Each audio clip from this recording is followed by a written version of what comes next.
E sejam todos muito bem-vindos a mais um vídeo aqui no meu mundo otaku. Meu nome é Wellerson e hoje nós vamos comentar sobre o mangá Chainsaw Man, primeiras impressões, certo? Então já adianto aqui pra vocês, eu li somente o primeiro volume desta obra, então o que parte depois disso eu já não tenho conhecimento nenhum, mas eu vou comentar sobre um fato interessante que não tá no primeiro volume, eu nem sei em específico em que volume tá, mas que vai compor um pouco do que eu vou falar aqui mais pra frente, certo?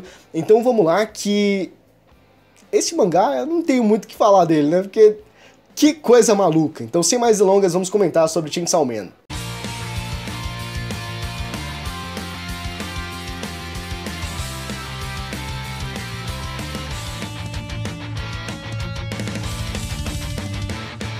Chainsaw Man é um mangá de Tatsuki Fujimoto, e o Fujimoto é o mesmo autor de Fire Punch, então se você conhece Fire Punch, se você gostou, provavelmente tu tem uma alta propensão para também gostar de Chainsaw Man. É uma pegada um pouco similar, e talvez vocês entendam o porquê que eu digo que é talvez similar ao longo desse vídeo, certo? Então vamos comentar aqui sobre a história, né, do que se trata. Então nessa história de Chainsaw Man, a gente acompanha o nosso protagonista Denji. E o Denji, ele é um caçador de demônios, mas calma lá, a gente precisa entender um pouco mais sobre todo o contexto para a gente poder chegar ao ponto que realmente interessa na história, certo? Então, nós iniciamos ali a história já com ele, com um animal, um demônio, né, que é o demônio de estimação dele, e eles estão lutando contra um demônio. Ele tá fazendo várias contas ali, porque ele tem várias dívidas para pagar e tudo mais, e aí a gente descobre que, sim, ele é um caçador, porque ele precisa pagar as coisas, e mais do que qualquer outras coisas, tipo despesas e comida, essas contas, ele tem uma dívida enorme que precisa ser paga, uma dívida para uma espécie de agiota, alguma coisa assim do gênero, e a gente descobre que essa dívida não é dele, mas é do pai dele que morreu e deixou essa dívida nas costas do moleque. Então ele trabalha que nem um desgraçado para poder pagar a dívida do pai. E o lance dele ser um caçador de demônios, ele faz isso com a ajuda do Pochita, ou Pochita, não sei como se pronuncia o nome desse animal, que é uma espécie de cachorro, só que tem uma serra elétrica na cabeça. Então a história já começa a ficar meio bizarra a partir desse ponto. Então essa é uma opinião minha, certo? Eu acho que a história ela é de fato interessante, ela é legal, e eu vou elencar alguns pontos que fazem ela ser legal também, não necessariamente atribuídos ao roteiro, né, ao próprio mangá em si, mas externos, mas que vale a pena, mais pra frente eu vou comentar com vocês, certo? Então a gente já tem um primeiro momento ali estranho, né, que é um cachorro, uma espécie de cachorro, sei lá, que tem uma serra elétrica na cabeça. Então, com a ajuda desse cachorro, o Denji passa a matar demônios, e assim ele descobre que ele pode ganhar dinheiro com isso, e ele vai juntando e vai pagando esse agiota aí, essa organização criminosa, alguma coisa assim do gênero, para poder diminuir a dívida do pai dele. E talvez, se você tenha se perguntado por que ele paga essa dívida, simplesmente não pagar, é porque ele está jurado de morte. Então se ele não pagar a dívida, ele vai ser morto. E nós descobrimos como a vida do Denji é complicada, porque ele nunca tem dinheiro pra nada, e nos primeiros capítulos a gente vê o quanto o dinheiro dele é contado, sabe? E o quanto ele é meio que uma pessoa que faz qualquer coisa pra ganhar dinheiro. Tem até um momento ali em que o cara fala, ó, te dou 100 pratas aqui se tu comer esse cigarro. E ele fala, sério? Então me dá esse cigarro aqui e bota pra dentro, entendeu? E, obviamente, ele não ganha o dinheiro, mas isso é só pra elucidar a ideia de como ele faz qualquer coisa, absolutamente qualquer coisa, por dinheiro. Então, a gente vê que ele passa noites acordado, né, com insônia, porque ele tá com fome, e ele não tem o que comer porque ele não tem dinheiro para comprar, e aí a gente entra na parte onde ele sonha acordado, e é interessante porque o sonho dele não é algo estratosférico, sabe? Não é uma coisa extraordinária, é uma coisa simples, porque ele sonha com as coisas mais simples da vida. Ele sonha em ser amado, ele sonha em ter uma comida para comer, em levar uma vida boa, sabe? Essas coisas bem simples, bem simplórias da vida. É uma coisa que é simples por um lado, mas para ele é meio que impossível, intangível naquele momento. Então esse é o momento mais introspectivo do personagem, e claro, ele passa esses momentos ao lado do Pochita, que tá com ele, e tá sempre vivenciando esses momentos ao lado dele, né? Então é interessante, é só um momento pra gente tentar entender um pouco mais o personagem. Daí, em um determinado dia, ele entra numa batalha ensandecida, uma batalha maluca contra um demônio zumbi, alguma coisa assim do gênero. Porque o que acontece? A organização da qual ele... Eu acho que essa organização é a qual ele estava prestando serviços, que usa ele como ele é um caçador de demônios, né, e eles não querem fazer o serviço, contratam ele, porque é mais fácil, né, faz com que uma série de coisas seja quebrada e aconteça, então é uma coisa mais simples, vamos dizer assim, é um processo mais simples, então acabam contratando ele, e essa mesma organização acaba caindo nas graças desse demônio que fala, ó, seguinte, se vocês me deixarem possuir o corpo de vocês, eu vou dar todo o poder que vocês quiserem. Obviamente, o demônio é ardiloso, é traiçoeiro, então eles vão lá e, possuídos, né, pela ambição, pela ganância, acabam deixando, são possessos e perdem a consciência e tudo mais.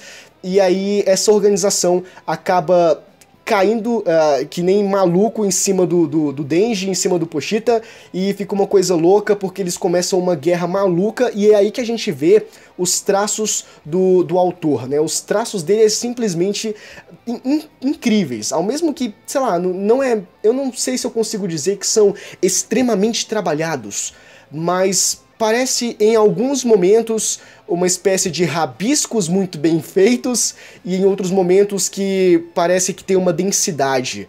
Então são traços interessantes, entende? Vale a pena você dar uma conferida na história para você acompanhar esses desenhos do autor. E nessa batalha o Denji ele acaba morrendo, né? Porque foram vários demônios em cima dele, e até esse momento ele era uma pessoa comum.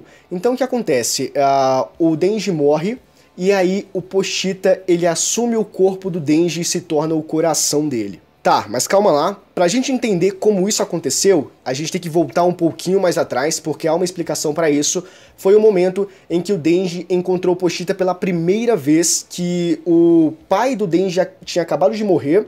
Ele tinha ficado com a dívida pra ele já tava querendo uma morte mesmo, porque não tinha mais salvação pra ele, e ele encontra o Pochita, que também estava prestes a morrer porque estava machucado, e aí ele lembrou de uma lenda que existe, que se você der o seu sangue, na verdade se um demônio beber um sangue, ele se cura.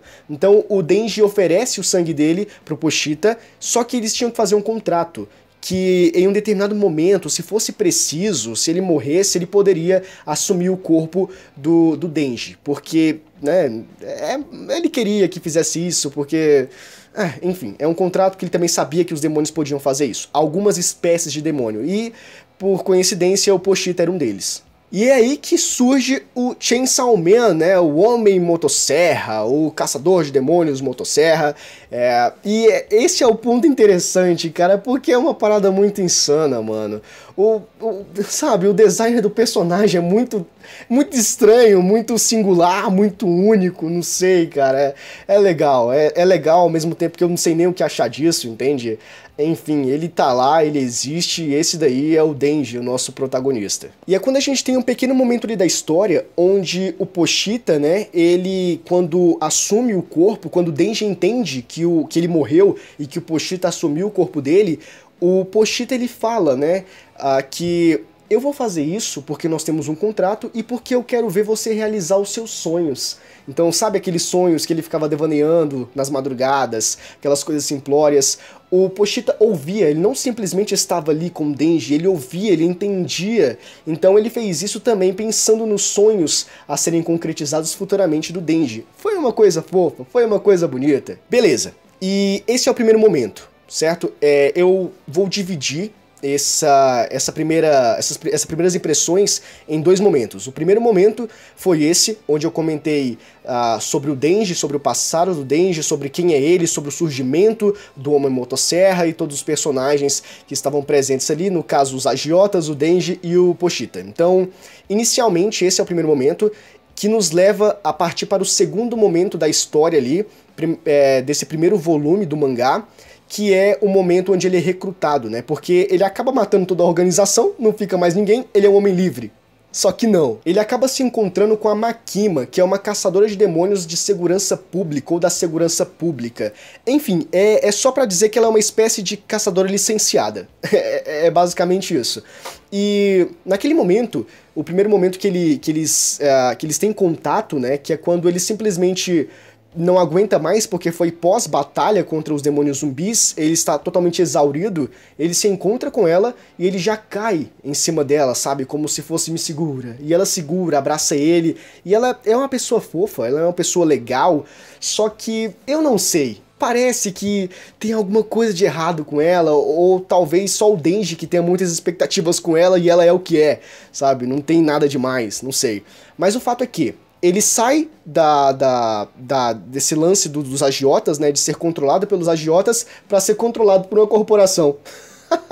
Nada muda, cara. Ele sai de uma coisa ruim pra ir pra uma coisa péssima. Ele continua nessa vida merda dele. A diferença é que ele, sendo um cachorro da corporação, ele tem algumas regalias, né?